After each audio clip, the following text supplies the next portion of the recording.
The landscape of the defined contribution marketplace continues to evolve. Joining me now to discuss the latest DC trends is Cammack Retirement Group's senior partner, Mike Volo. Mike, thanks for joining us on the show today. Thank you, Jeff. So the Pension Protection Act is 10 years old, and qualified default investment alternatives, which are a staple of the Act, have really evolved.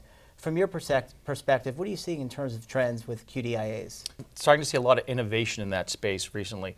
Particularly, we saw the off-the-shelf QDIAs, target date funds, being used by the majority of plan sponsors.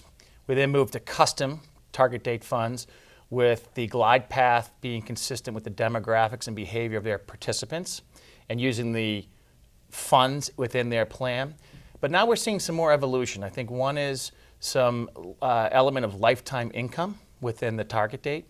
Also the use of managed accounts, either as the QDIA or being a supplement to the QDIA to allow individuals who want a more customized, individualized approach to do that. So right now the glide path is based only on age, of course, and I think to have an individualized approach based upon that participant's risk tolerance, the outside assets, personal situation, makes it a much better approach for many individuals. You mentioned lifetime income, and certainly you're out there talking with plan sponsors. They're concerned about retirement readiness, and they want to be able to provide individual participants the ability to take a withdrawal and to have that fixed, almost like a defined benefit plan, kind of construct. Give your perspective on those evolving products and what you're seeing in the marketplace and how you look at them. Sure. I'm a big fan, Jeff, of lifetime income within the plan. I think the challenge the industry has had is that the word annuities has a negative connotation to it oftentimes. People think of high fees, the products are sold, not bought, and then not easily understood by the investors. So I think what we've seen is a lot of time and effort spent in product innovation. The Department of Labor has been much more friendly and kind of sanctioning or use of lifetime income and annuity products in retirement plans within target date options, et cetera. So I also think that we'll see more simplification, more education, and a greater focus on that overall, which will all benefit the participants. And that's to your point. I mean, you mentioned education. I know that's kind of near and dear to your heart, your team. You're out there talking to clients on a regular basis. And when you're in the committee meetings, you're spending a lot of time educating them about their current product suite, their current environment, but also what's out there. So you have really taken the time, your team's taken the time to kind of drill down. And to your point, annuity is kind of has that bad connotation, that bad word. But how do you really overcome that? It's probably through education, right? Yeah, we spend a lot of time with committees, Jeff, in either having them offer a lifetime income solution within the plan or have a shopping service at the time of termination.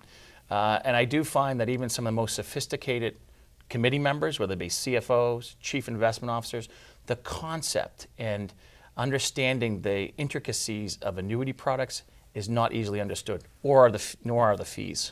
And we just had Tracy Manzi on talking about the interest rate environment and the impact on fixed income, but presumably with a rising interest rate environment, it may make annuities more attractive.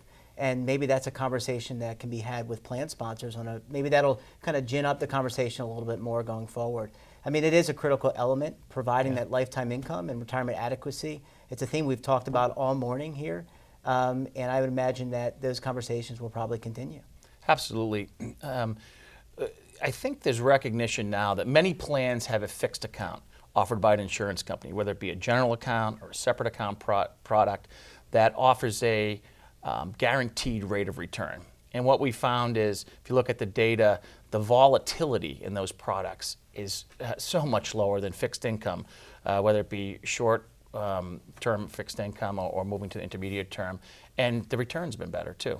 So it's been a great product. But now there's greater recognition that, yeah, this can be an accumulation vehicle, but guess what? At time of termination, this can also be turned into a stream of income for the rest of someone's life. And as a consultant, working with plan sponsors, you're out actively doing the due diligence on the products available today, but you're also consulting, or maybe that's not the right word, you're providing advice and guidance of what you're hearing in the marketplace to the latest innovators of new products and services. So you're giving the feedback, hearing what you're hearing from plan sponsors, who are hearing it from participants, and really, what can we expect from the newer evolution of products? Well, I think one is greater simplicity, so that participants understand how these products work and that they're buying a future stream of income.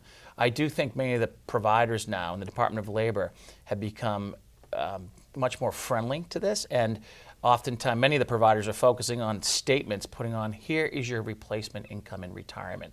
So being able to tie that to a specific product and making it simple and easy to invest in, I think will make a big change in the industry. And also making them portable, because that was Yes. one of the barriers. So we had the safe harbor, that was a barrier, but also portability. And maybe the next evolution will kind of heed that need to make them portable. So I guess agree. we'll see what happens. Exactly. Mike Volo, thanks for joining us on the show today. Thank you, Jeff.